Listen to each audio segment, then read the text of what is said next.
Hey everyone, Richard Metal Fan here, bringing you guys another old school album review, and this is an album I just decided why the fuck not to review.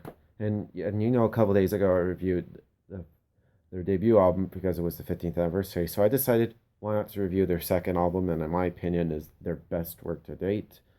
And yep, as you can see by the title, we're talking about Meteora by Linkin Park. This is their second album that was released on March 25th, 2003.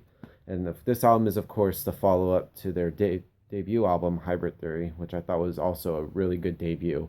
But I honestly preferred Meteora over Hybrid Theory, honestly. And this was pretty much Linkin Park in their prime, and it still continues the same formula with Hybrid Theory, but it also incorporates some different elements in there, which makes it sound a tad bit different. And yeah, this was, like I said, my favorite Linkin Park album. I remember buying this album at Target like around 2006. Right? It was like after before Minutes to Midnight came out. And don't even get me started. But anyway, yep. And let's just dive into this album track by track. Now it starts off with a little 13-second intro forward, which has a little bit of water pouring and some metal banging and stuff, which I thought was kind of weird. And that's just just a little nitpick complaint is that the forward should have been like merged with "Don't Stay" just as one thing, but that's beside the point. Then we get to "Don't Stay." It's a very good kickstart. It starts off with a little of a quiet guitars and sort of drums, and then it sort of explodes and just some great DJ scratching and just some heavy guitars. And I thought it's a pretty good song. One of my favorite songs off this album. Then we get to "Somewhere I Belong," which starts off with a little bit of a sample pull, and that sort of has a little bit of a clean guitar. Then it just kicks right in, and the verses are a bit moody with sort of Mike Shinoda's rapping and sort of Chester's a little bit singing, especially in the chorus. It's a pretty good song.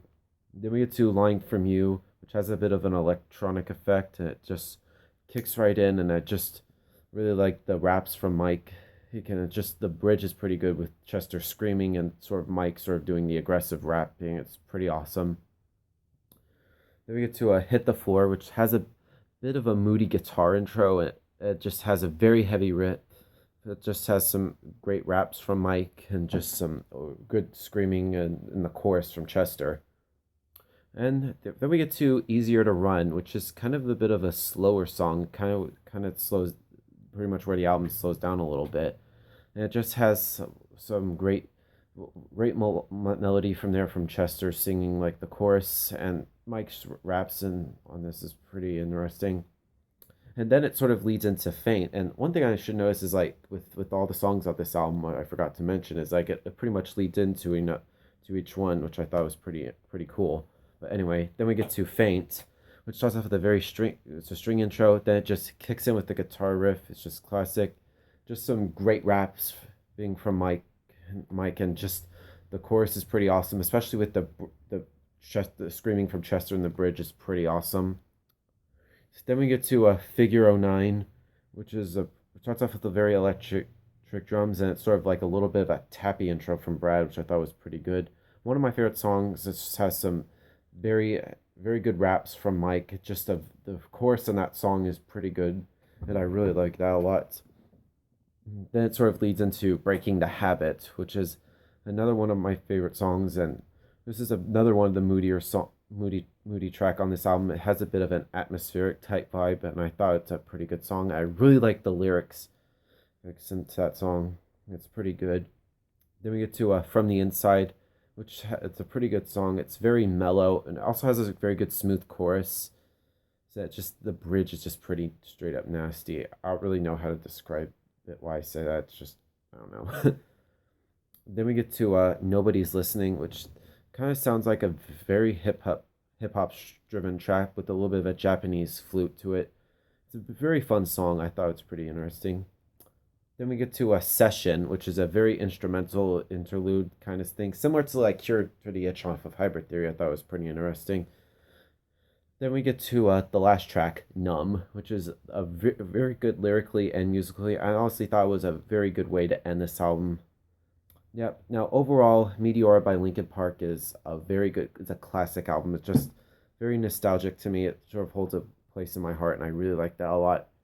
If I were to give this album a score, I would give this, like I said, this is my favorite album. I would give this a strong 10 out of 10. So yeah, that's my review of Meteora, guys. I'm not really gonna bother with reviewing their other stuff since I don't really care for that.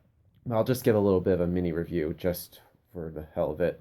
With Minutes to Midnight, I honestly don't really care for that song, the album a lot. I mean, I used to own that album a long time ago, but I sold it a few years ago. I mean, only like a few songs from that album, like Given Up, is pretty good. It's like 17 Second Scream is pretty impressive. I liked No More Sorrow.